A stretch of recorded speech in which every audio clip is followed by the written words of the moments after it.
Has my opinion on dieting changed? In this video, I'm going to share with you my health and fitness goals for 2020. Stay tuned, I'll be right back.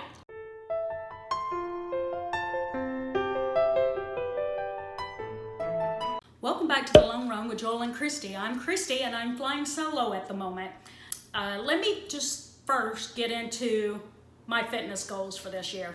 And they may seem a little odd, like you may think, that's it.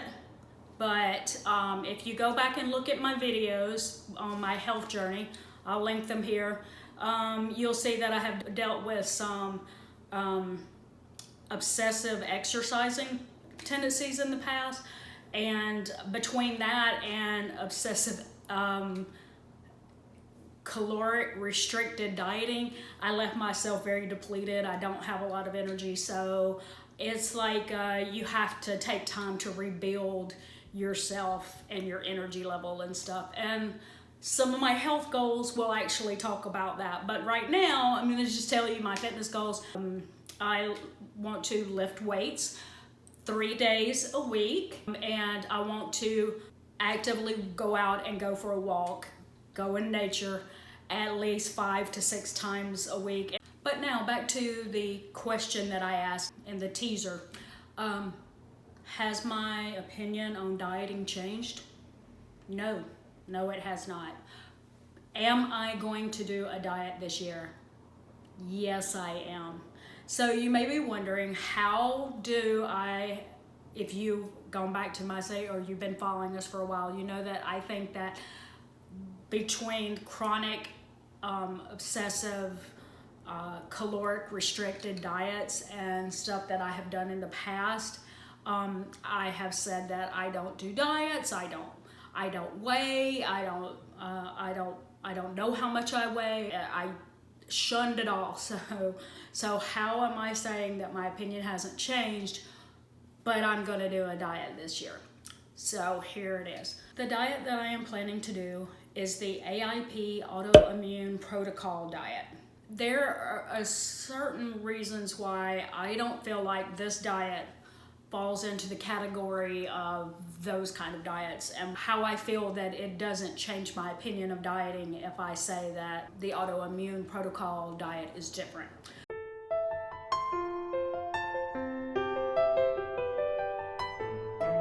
First, let me tell you a little bit about the diet.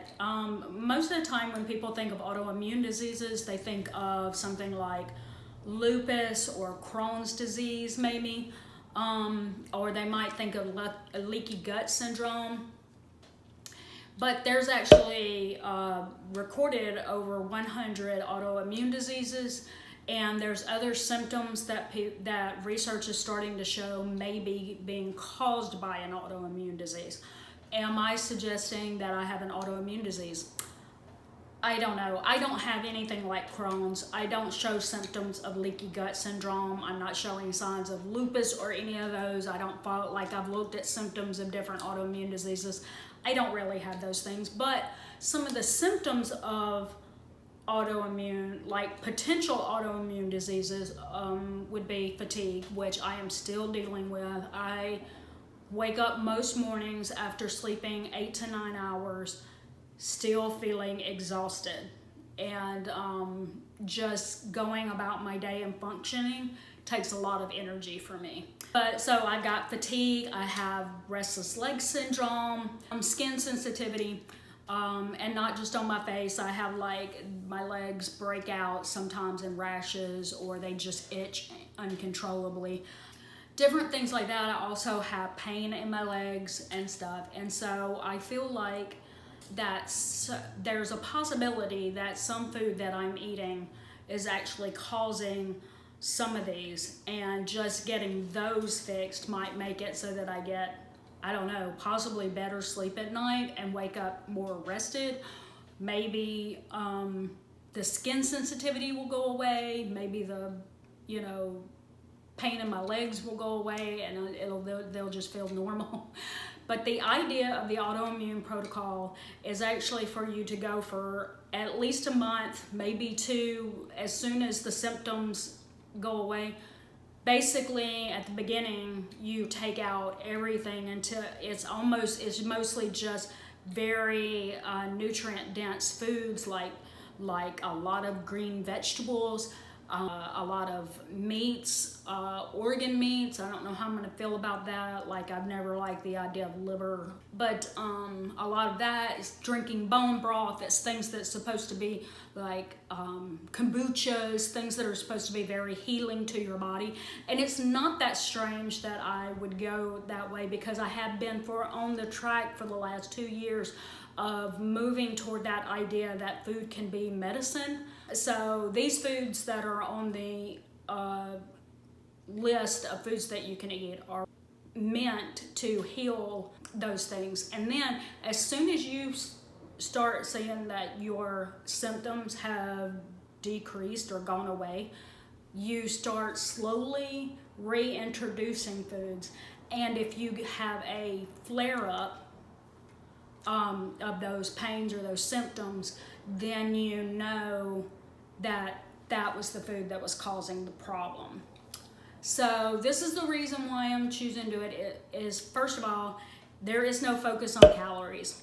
You eat when you're hungry, so I get to stick to being an intuitive eater and eating when I'm hungry, which is very important to me. I do not want to forget about how to eat on the hunger scale. Another problem that I had with other diets was that they wanted you to eat on a certain time frame, a clock, and I forgot what it was like to be hungry.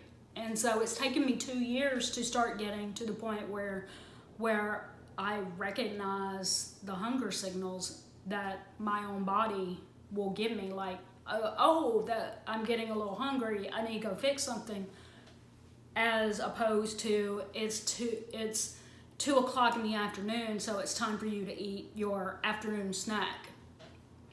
None of that, and there's no focus on calories. There's no focus on the scale, which I'm wonderful about. You will not be seeing any updates from me about how much weight I lost. I won't know. Possibly some videos down the road, I'll do a video and you'll think to yourself, she's lost weight. I don't know. And I'm not going to let that become a concern for me, because I took too long obsessing over that in my past. It is all about me feeling better. It also encourages you to be active every day, but not strenuous exercise, so it encourages you to prioritize a good night's sleep. It doesn't tell you to get up like crazy early in the morning and get in an hour's worth of gym before your day starts or something like that. There's nothing like that. It's sleep, you manage stress, and you find hobbies and you get out in nature. Just for an example, it's very much about, which is what I've been doing for the last 2 years, is getting out in nature and doing things. So really, the only things that I'm really doing here is just for a few months. I will be cutting down to the bare minimum of foods that are very nutrient dense, and leaving out some of the things that aren't very nutrient dense, like rice and pasta and potatoes. You can still have sweet potatoes, no white potatoes, things like that. So, and like I said, it's very much a focus on making sure that you're getting, a lot of salads. Another thing that I like about it is you are on the diet for a very short period of time. Now, when I did it, and if I realized that one of the things that I was eating was causing me to have the fatigue and stuff like that, then Joel and I talked about it. We will consider those treat foods, unless, because none of them have been making me like deathly ill. They just steal my energy and, stuff like that. Again, because you can reintroduce the foods, you can go into that short period of time on that diet knowing it's a short period of time. It's not the rest of your life. I guess there's some people who would say that once you figure out what those triggers are, you should never eat them again. And I would just have to play it by ear and decide if it was bad enough. because like I said, all the AIP Autoimmune Protocol it's intended for people who are like me, who are having some unexplained problem, but is also intended for people with Crohn's disease or lupus or something like that. So for them, yes, it would be quite serious and they would need to take that out of their diet for the rest of their life. You know, we're talking restless leg syndrome and skin sensitivity. If I know that I can decrease it and maybe treat them as, you know, special foods that I have when we go out to eat or something like that. You know, like it doesn't have to be an everyday occurrence, but it doesn't have to be a never again. So that helps me as well. So you may be thinking, it is already in the middle of January, so did you start it on January 1st? And my answer is no. And that is a couple of things that I consider tips for you if you ever are considering any kind of diet. And one is, always look at your calendar before you start a diet. You may be thinking, January is like the slowest month of the year. It takes like 1 billion days for it to get to February 1st. But first of all, our son and daughter-in-law was coming for a visit. We're gonna be doing Christmas dinner and stuff like that. So I knew that while they were here, I was not going to want to be on a restrictive diet. I want to enjoy being with them, and we're going to go out to eat, and we're gonna have Christmas dinner, and we're gonna do things, and we're gonna go places, and I didn't want to be strapped down to a certain diet plan. Then Joel is going to be running a marathon the first weekend in February, and while it's not a big trip because it's just in Galveston, we still plan to probably go the night before so that he doesn't have to drive to Galveston the next morning. So I didn't want to deal with a diet, you know, like at that night and that next morning for breakfast and things like that. So, then I thought, we generally go out for Valentine's Day, or he might get me some candy or something like that, some chocolate, something like that. So I don't want to keep him from doing something that makes him happy like that. So I have plans to start it after Valentine's Day. And then my second point, and some people would not agree with me, but that's okay. We talk all year long about not wasting food. And then in January, right before January 1st, we tell everyone to throw all their stuff in the garbage can and start over with the good stuff, the healthy stuff. I think that it's wasteful all year round. So I will be taking the next month and a half to also work down my pantry and freezer inventory and slowly replacing it with the other things. So for instance, I have some quinoa. Well, guess what? Even though quinoa is a healthy thing, it is still a grain, and you can't have any grains during the protocol. Well, I'm not throwing out quinoa to do this diet, and so I'm finishing up my quinoa before I move on. And so I have several things like that I'm just working it all down until I get it out, that they're not necessarily a bad thing. They're just things that if you don't take it out during that diet, then it would be harder to tell if you were having a problem with grains, even quinoa. So for instance, so I have several things like that, and I'll be working them out over the next few weeks. So there you go. I will post on Instagram different things. I might do some what I eat in the days. I might, post when I go for walks. I'm still thinking all that out because it's also time consuming to do that. But I'm thinking about doing that, like maybe just to make myself very accountable to you. So maybe to give you some ideas.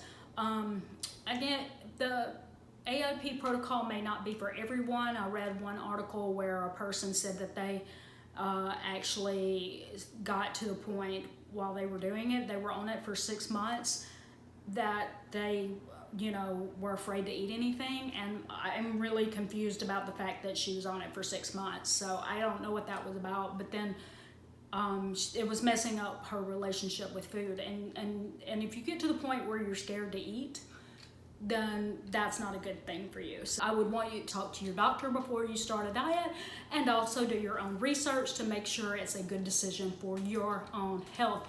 But I will consider posting things on Instagram like that, and I'll also consider doing videos in the future, just updating you about how my body is handling that diet and whether or not it's working, and if I figure out whether or not I have a problem with a certain food or anything like that. So comment below if you'd love to hear any of that, to see any updates about the diet in the future.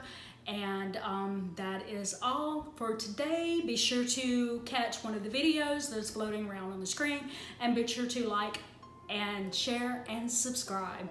And I just want you all to know, whether you are a current subscriber or hopefully just visiting us and will consider subscribing to us, that we appreciate that you stopped by today. Until the next time, this is Christy for the long run. Bye.